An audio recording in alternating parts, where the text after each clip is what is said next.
चांदनी अपने पिता रमेश के साथ रहती थी। उसकी उम्र 15 साल थी। उसकी अपनी माँ की मृत्यु हो चुकी थी। माँ की मृत्यु के बाद दिव्या ने उसकी माँ की जगह ले ली थी और वो ही चांदनी की देखभाल कर रही थी। वो सब कुछ करती थी जो उसकी माँ करती थी, लेकिन चांदनी को ये सब अच्छा नहीं लगता। वो अपनी माँ की जगह किसी और को देख नहीं सकती थी। किसान परिवार होने के कारण घर में पैसों की परेशानी भी लगी रहती थी। जैसे तैसे उसके पिता खेती का काम करके पैसों की व्यवस्था करते थे। एक दिन की बात है। आज तो जल्दी स्कूल जाना था। आज के दिन सामाजिक ज्ञान की एक्स्ट्रा क्लास थी।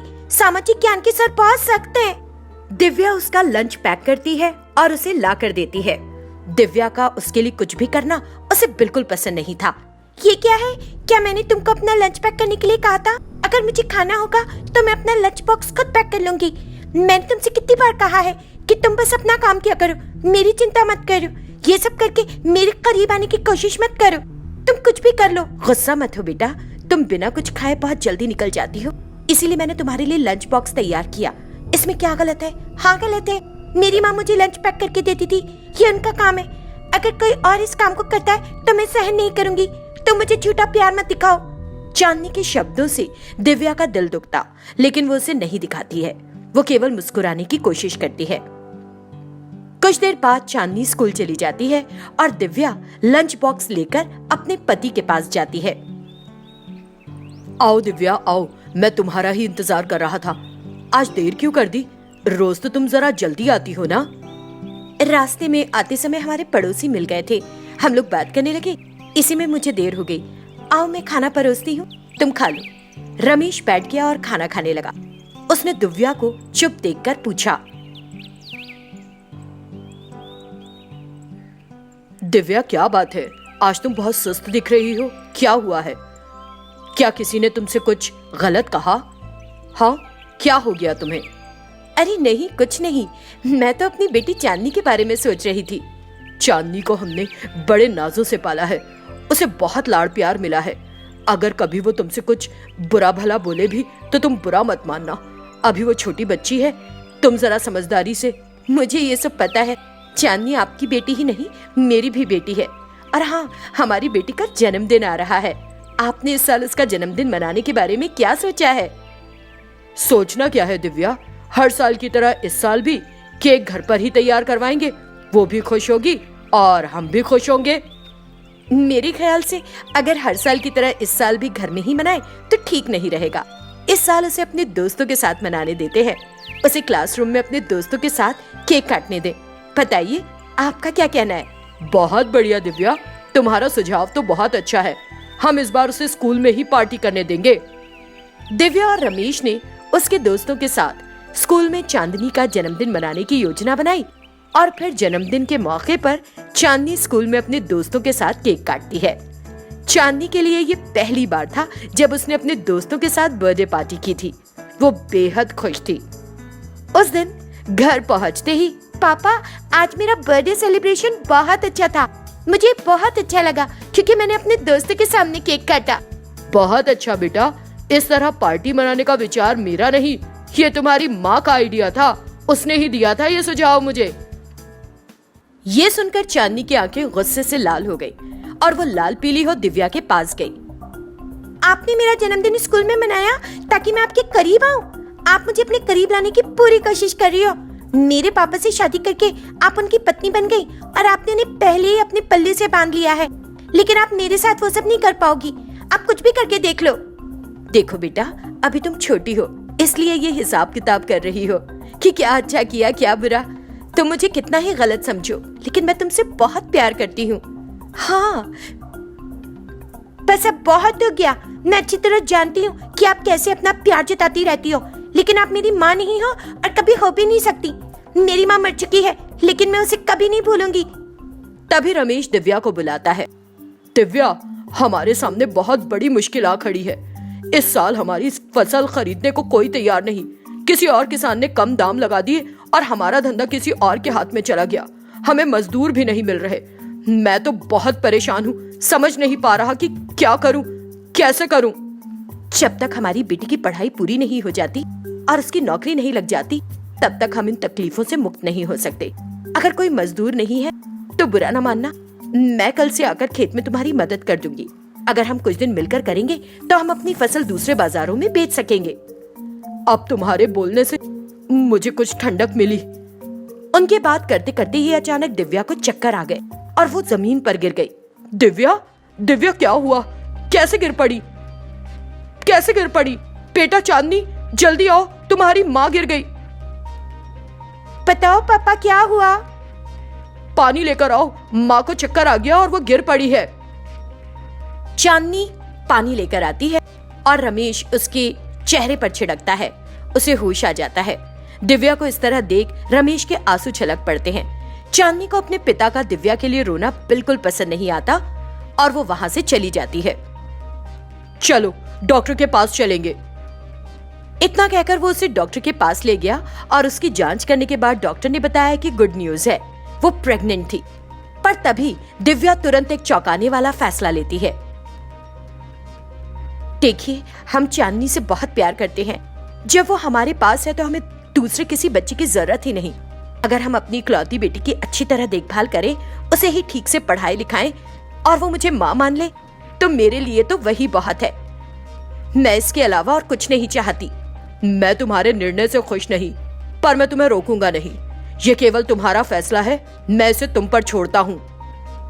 बच्चे न होने का फैसला लेते हुए वो दोनों दवाई लेकर घर पहुंच जाते हैं। चांदनी जानना चाहती थी कि वे दोनों आपस में क्या बात कर रहे हैं, इसलिए वो चुपके से उनकी बात सुनने लगती है। चांदनी को लेकर तुमने जो निर्णय लिया है उससे मैं बहुत खुश हूँ। तुमने उसे अपना बच्चा माना है और चांदनी के मुंह से ही माँ कहलवाना चाहती हो। इतना ही नहीं, तुमने अपना बच्चा पैदा करने से इनकार कर दिया। इससे बड़ी कोई बात नहीं हो सकती। सच में चांदनी बहुत खुशनसीब है कि उसे तुम मिली हो माँ के रूप पे। चुपके से उनकी बातें सुनकर चांदनी चौंक जाती है कि दिव्या ने अपना बच्चा पैदा करने से इनकार कर दिया। उसके आंसू निकल जाते हैं। वो दौड़कर दिव्या के पास जाना चाहती थी और उसके पैरों में गिरकर क्षमा मांगना चाहती थी, लेकिन वो ऐसा नहीं कर पाती। पर आज उसे अपनी गलती का एहसास हो गया था और वो बहुत पछता रही थी। बहुत दिनों से वो दिव्या को बुरा भला बोलकर दुखी कर रही थी। रमेश और दिव्या जो बरामदे में थे, काम के लिए खेतों में चले गए। मजदूर नहीं होने के कारण मुझे बहुत परेशानी हो रही थी, लेकिन तुम्हारे आने से मेरी बहुत मदद हो गई है। इस बार फसल से हमें अच्छी कमाई होगी। बाजार हमारी फसल को खरीदने के लिए तैयार हो गया। ये तो बहुत अच्छी खबर है। अगर हम मेहनत करें तो कुछ भी संभव है। हम कुछ भी हासिल कर सकते हैं। वाकई आज हमारी मेहनत ने हमें बचा लिया। वे बात ही कर रहे थे कि उन्हें चांदनी के स्कूल से हेडमास्टर का फोन आता है। कल विद्यालय परिसर में एक कार्यक्रम का आयोजन किया गया है। अगले दिन वो चांदनी के साथ उसके स्कूल जाते हैं। मैं इस अवसर पर इस कार्यक्रम में भाग लेने के लिए सभी लोगों को धन्यवाद देता हूँ। इस कार्यक्रम के आयोजन का मुख्य कारण हमारी छात्रा चांदनी है। जैसे ही चांदनी के नाम की घोषणा की गई, दिव्या और रमेश चौंक गए और खुशी से गदगद हो गए। दिल्ली में टैलेंट फेस्ट का आयोजन होता है। देश के विभिन्न हिस्सों से कुछ बच्चों का चयन किया जाता है और हमारे राज्य से चांदनी का चयन हुआ है। मुझे उसके नाम की घोषणा करते हुए बहुत गर्व महसूस हो रहा है। रमेश और दिव्या की आंखों में खुशी के आंसू थे। उन्हें चांदनी पर बहुत गर्व हुआ। अब मैं चांदनी से कुछ शब्द बोलने को कहूँगा। यहाँ एकत्र हुए सभी लोगों को प्रणाम।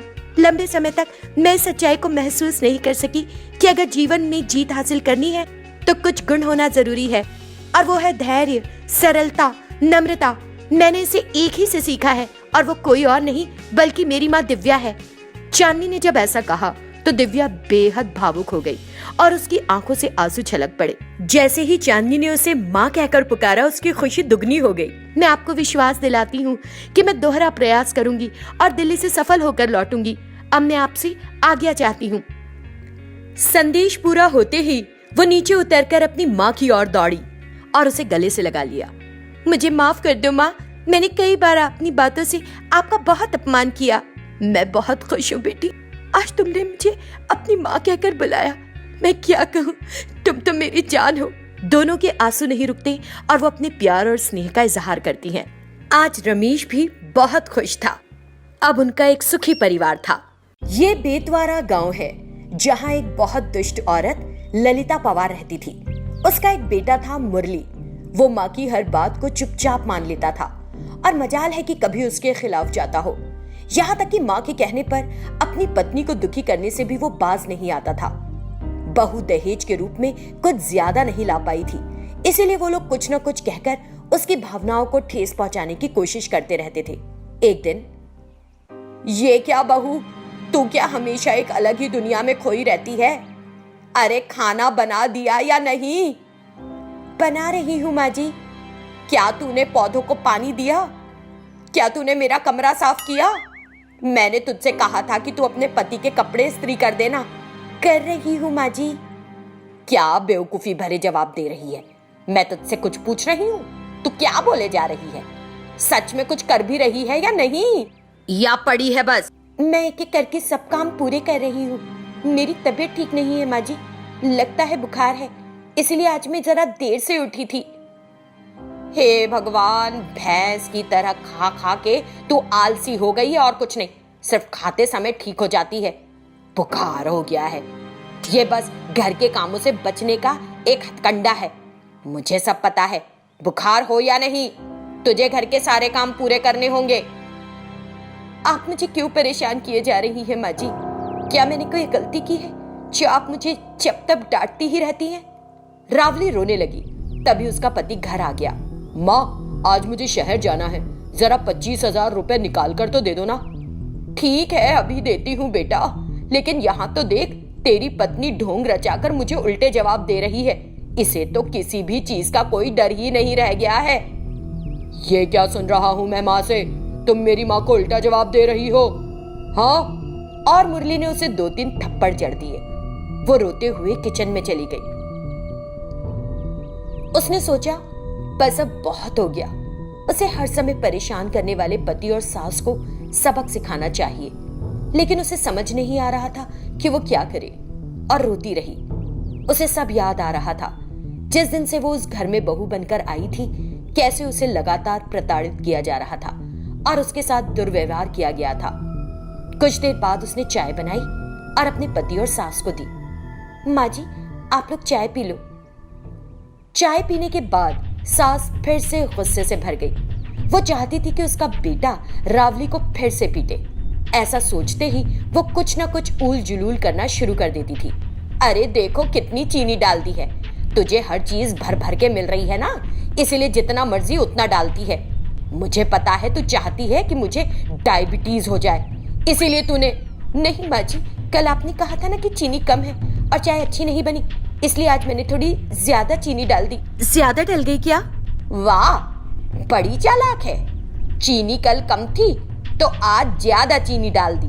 वाह वाह, बहाना तो बड़ा अच्छा बनाया है इसने। क्या कहने इसकी अकल के? माँ, आप अपना बीपी मत बढ़ाओ, इसे तो मैं देख लूंगा। ज्यादा गुस्सा करने से कहीं आपकी तबीयत खराब ना हो जाए। रावली, क्या तुम्हें बिल्कुल भी तमीज नहीं है? मैंने क्या किया? माँ जी जो कहती है वही तो मैं करती रहती हूँ। तुम इतनी जोर से क्यों बोल रही हो? तुमको लगता है कि हम यहाँ बेवकूफ हैं, जो मेरी माँ की बात सुनने की बजाय तुम उल्टा जवाब दे रही हो? अब एक लफ्ज और नहीं तो पिट जाओगी फिर से। ऐसा नहीं है, मेरी बात सुन। मैंने कहा ना, बिल्कुल चुप। उसने रावली के चेहरे पर चाय फेंक दी। रावली फिर रोने लगी। यहां खड़े होकर मुझे अपना बेकार का चेहरा मत दिखाओ, दफा हो जाओ। पति की बात सुनकर रावली रोने लगी और अंदर चली गई। सास टीवी में न्यूज देखने लगी और न्यूज देखकर जादू टोना करके लोगों की संपत्ति लूट लेने का एक मामला सामने आया है, जिसमें 3 लोगों की मौत हो चुकी है। पूरे गांव में सन्नाटा और मातम छाया हुआ है। डर के मारे लोग गांव से भाग रहे हैं। हम बताना चाहते हैं कि डरे नहीं, बल्कि तुरंत पुलिस में शिकायत करें। मेरे प्यारे मुरली, इधर आ, जल्दी आ। क्या हुआ माँ, आप चिल्ला क्यों रही हो? क्या देख लिया? अरे देख बेटा, संपत्ति लूटने के लिए काला जादू करने वाले घूम रहे हैं। हमें भी खबरदार रहना चाहिए, उनकी नजर तो हम पर भी हो सकती है ना। हाँ। जब माँ बेटा बातें कर रहे थे तो रावली ने भी सुना और उसे एक विचार आया। अचानक उसमें कुछ करने का और सास और पति को सबक सिखाने का आत्मविश्वास आ गया। उसने तुरंत एक नींबू और लाल मिर्च ली और घर के पीछे चली गई। कुछ देर बाद वो घर में दाखिल हुई और माँ जी, अभी कुछ देर पहले मैंने कुछ देखा। मुझे ऐसा लगा जैसे कोई आप पर जादू टोना करने की कोशिश कर रहा है। मुझे बहुत डर लग रहा है माँ जी। क्या हुआ? मुझे लगता है तू बस मुझे डराने की कोशिश कर रही है। जब मैं तेरे पति से कहूंगी ना तो वो तेरी हड्डी पसली एक कर देगा। नहीं माँ जी, आप आइए, खुद अपनी आंखों से देखिए। रावली ने अपनी सास को ले जाकर नींबू और लाल मिर्च दिखाई। वहां एक छोटा सा पुतला भी रखा हुआ था, जिसे देखकर हे भगवान, जिसका मुझे डर था वही हो गया। किसी ने हमारे घर पर बुरी नजर डाली है। देख बेटा, देख, इधर आ, ये क्या है? बेटा दौड़ा दौड़ा वहां आकर खड़ा हो गया। ये सब किसने किया होगा माँ? कोई हम पर काला जादू कर रहा है। तू किसी न किसी तरह पड़ोस के गांव से सिद्धांति को तुरंत यहाँ लेकर आ। चल जा, जल्दी से जा बेटा, जा जा। मुरली हमेशा की तरह अपनी माँ की बात मानकर तुरंत घर से निकल गया। सास बहू दोनों घर के अंदर आई। बहू, मुझे थोड़ा पानी पिला दे, लगता है डर के मारे मैं मरने ही वाली हूँ। जा जल्दी। हाँ माँ जी, अभी लाती, रुकिए, आप यही बैठिए। रावली अंदर गई और उसने पानी के सभी बर्तनों में कुमकुम मिला दिया। इससे सारा पानी लाल हो गया। फिर वो एक गिलास पानी लेकर आई और सास को दिया। ये लीजिए माँ जी, पी लीजिए। सास ने पानी का गिलास लिया और जैसे ही वो पानी पीने वाली थी, बहू ने ऐसे दिखाया जैसे उस पर कुछ गिर गया हो और वो हड़बड़ाकर सास पर गिर पड़ी। पानी का गिलास फर्श पर गिर गया। ओह माँ जी, मुझे ऐसा लगा जैसे किसी ने मुझे धक्का मारा हो और मैं आप पर गिर पड़ी, माफ कर दीजिए। तू ना मुझे ज्यादा डरा मत, मैं खुद जाकर पानी ले लूंगी, चल हट।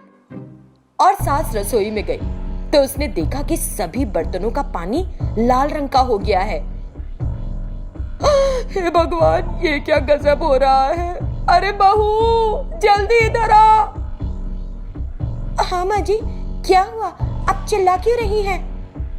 देख इधर, सारा पानी खून में बदल गया है। मुझे बहुत डर लग रहा है, मुझे बहुत डर लग रहा है। पता नहीं अब क्या होगा। कोई मुझे मारना चाहता है और मेरे साथ ये सारे टोटके कर रहा है। आग लगे उस नास पीटे को, मैंने क्या बुरा किया है उसका। माँ जी, लगता है आप सही कह रही हैं। अभी मैंने आपके कमरे में किसी को जाते हुए देखा।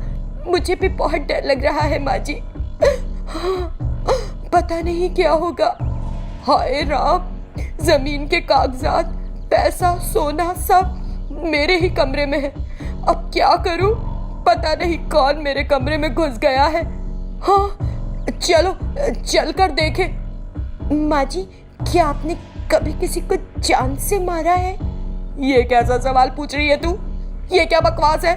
हाँ, अगर आपने कभी ऐसा किया है तो क्या पता उसकी आत्मा आपसे बदला लेने के लिए सब कर रही हो। हाँ, क्या तू पागल हो गई है? तू तो मुझे और भी डरा रही है। लगता है मैं तेरी बातों से ही मर जाऊंगी। मैं क्या करूं? चलिए अंदर चल के देखते हैं कि वहां कुछ है भी या नहीं।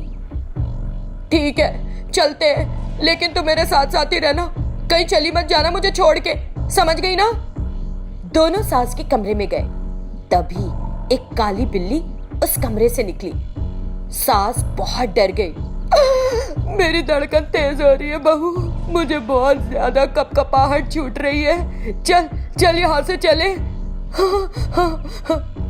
सास बाहर की तरफ जाने लगी। जब सास नहीं देख रही थी तो रावली ने बल्ब पर एक पत्थर फेंक के मारा और वो टूट गया। घर में घुप अंधेरा छा गया। माँ जी, ध्यान से, मुझे डर लग रहा है। लगता है कि यहाँ कोई है। कोई मुझे बार बार धक्का दे रहा है। आपके पास भी आ सकता है। जरा संभल के रहिए माँ जी। अरे बहू, तू मेरे पास आना, दूर क्यों खड़ी है?